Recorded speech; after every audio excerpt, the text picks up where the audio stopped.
What's going on, guys? So this isn't exactly how I expected to make my next video on YouTube and make a comeback to YouTube, but as you can tell from the title of the video, I am having to file bankruptcy. I declare bankruptcy! Now, part of this is circumstantial. It's not really business related, so to speak. I would say about 80% of it's personal, 20% of it's business. Basically, I got injured and didn't have enough of a safety net to cover my expenses while I was injured and was unable to work. This was mostly preparation related more than business related, and I just wanted to explain that this concept is a true do or die. There's a lot of people that do videos like this where they kind of start out with no money, or start with $10, or start with $20 or whatever, and turn it into their business and trying to get back to where they are today or similar. But unfortunately for me, I'm actually in the real boat of this. So you're going to be following along with me if you follow this series on me coming from absolutely nothing back up to trying to get my business up and running again. I do look at this and the silver linings that it does come with. It gives me a fresh start, a true second start to do this and make this work and get myself into a better situation than I was. And I really hope if anybody's watching this series and is going through similar things, I really hope you watch this and see that you can get out of it. I'm going to do my best to truly do better and be a better person overall and get myself to a financial situation where I don't have to worry as much. That being said, I'm doing a challenge where I start with a budget of exactly $0, so I have nothing in my wallet right now. In terms of money, we have no money. In order to restart my business and be a lot more organized this time around, in order to make sure that this is a successful business in the long run. Now, I don't have a monetary limit, but I would like to track this over the next 6 months. I'm hoping to get anywhere from a profit of at a minimum $10,000 and upwards. Now, hopefully those numbers grow from zero as we get more and more of a budget to put together to be able to actually resell that amount of product.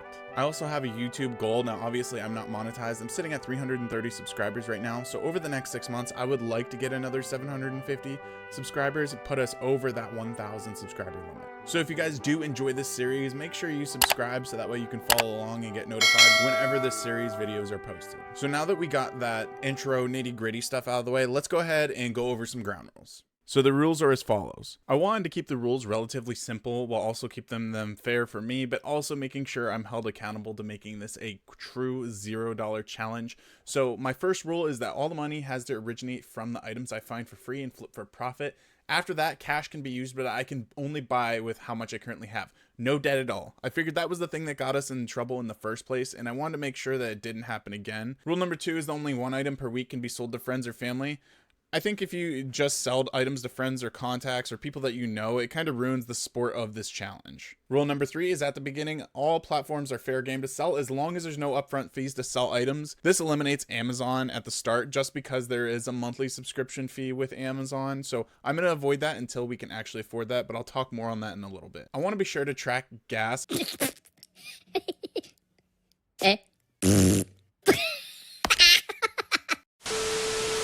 I reviewed a lot of other people's videos that did similar challenges like these, and a lot of the comments were talking about how gas can really affect and make or break your bottom line. I'm going to go ahead and start with a full tank of gas, which is 260 miles in my car, and that'll be tracked throughout the series. Moving on to a couple goals I just wanted to talk about real quick. Obviously, the first goal that we already talked about was $10,000 is the goal over 6 months. 750 subscribers. Number 3 is a photo studio. It doesn't have to be anything fancy, but if I can get something with a little bit of spotlight and a little bit of a good, nice background for people to look at and it's pleasant and easy to shop with, then I definitely want to do that. Number 4 is a shipping station. So having a printer, scale, and a tape gun are going to be huge assets to us, but I'll talk more about it throughout the series as we're able to afford that stuff. And then the last goal that I want is subscription services. That's like Amazon that I was talking about, or even like multi-platform listing items. Like I said, I want to pull out all the stops in this challenge. So any tool that we can afford at any point, I definitely want to make sure that we're using to our advantage. Now that we outlined all the rules and goals for this series, tomorrow we are going to officially start the challenge. So I will talk to you guys tomorrow morning. Good morning, everybody. So today is officially day 1 of the challenge. Now, I woke up a few hours ago and instantly hopped on Facebook Marketplace. I was able to find this listing here that I have popped up on the screen. Basically, some business or something had put a bunch of stuff in the back of their building I didn't get there till late because I had a doctor's appointment, but right as I got out of the doctor's appointment, there was only like one other person there. I was gonna kind of record going through it, but I kind of needed both hands to go through everything and kind of pick stuff up and put stuff in the car. So I just went through and grabbed everything. We're back at the house now, so I actually have all the stuff that I found. Obviously this is a starting with zero challenge, so anything we can get for free is great. I normally would just probably grab everything and go through it later. I'm gonna go ahead and show you guys right now what we picked up. All right, guys, so this is everything we picked up at there. Everything on this table right here, as you can see. So I just wanted to go over everything real quick. So this is a vintage Tupperware like container. It's like a big quart container. I think it was originally for like smoothies and stuff like that, but it did come with a flat lid. It didn't come with like a drink lid or anything like that. But even though these still go for $4 or $5 a piece. We got this Heineken bar key. I'll probably just end up selling that to a friend at the bar. This is pretty cool. I think I decided to keep this just because I was looking it up and I didn't really see any comps on it, but it is a heat gun. It does work, but I figured it'd be good for getting like labels and stuff like that off, and we could add it to our inventory. That's an early ad, so that's great. We got it for free, and if we need it, we'll keep it. If we decide we don't need it, we'll end up adding it online somewhere and just getting rid of it. This is really cool. This is like a meat grinder. It's it's model 1572. The brand is Universal. It's a pretty well-known brand. I looked it up, and these vintage hand crank meat grinders go for pretty good money. This is a separate blade it came with. There might have been more blades in there, but I only saw this one that was attached, and then this one here. This is about a $20 piece, give or take. So that's really cool.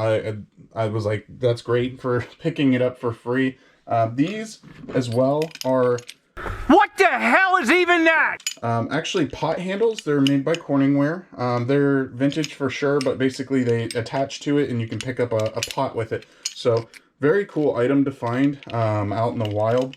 I found 2 of them, so I figured I'd list 2 of them for like $10. Now, if you guys are curious how I am finding what this stuff is, I'm actually going to Google Lens, which is the app. It's just like basically the Google app, and hitting the picture button, taking a picture of it, and Google Lens and the AI and all that is finding that stuff for me. So it's a really good way to find stuff that you don't know what it is. All right, and this thing is a wine corkscrew. Now, normally I wouldn't pick up something like this, but I know because 1, it was free. 2, I know that stuff like this does sell, so even if I don't sell it online, I might just sell this locally and sell it, maybe pair it up with the bar key, get a little bar set going, something like that for somebody that needs that type of stuff. This was really cool. This is a Jack Daniel's Gold Medal. I've never even heard of Jack Daniel's Gold Medal before, so when I looked this up, I was pleasantly surprised. It's a pretty expensive cup. I didn't see anything exactly like this online, but the comps I'm showing are like between $15 and $20. This is a Tommy Tippy. I've never heard of this, but it's basically just like a vintage cup. I grabbed it on a whim. I didn't even look it up. I just saw that it looked old, and I was right. It is a vintage trainer cup for kids. It's got like a heavy bottom, so it's almost like those Weeble Wobbles, like it won't fall down type of thing. The Weebles wobble, but they don't fall down. So very cool concept. It doesn't have like the sippy cup lid, unfortunately, but it does have these small training lid with these small holes right here. These do sell pretty well. This one's in pretty rough shape. I'm going to try and clean it up, obviously, before I list it, but I see the really good shape ones going for decent money, anywhere from $15 to $25 a piece, so I can probably get like $5-10 for this. So again, another budget filler. That'll be great. This is a Miracle Blade, the Perfection series. The sets of these go for really, really good money, but this is the only knife I was able to find. They had the knife block there, but I felt like the knife block wouldn't really add anything to it, so... Wrong. I figured selling the single blade would be a lot better. It's stainless steel serrated. It's, $8 to $10 there plus shipping. So moving on to some of the better finds of the day. This, as you can see, this panda bear is absolutely disgusting. I need to put this thing through the wash and maybe do some scrubbing with some fabric cleaner.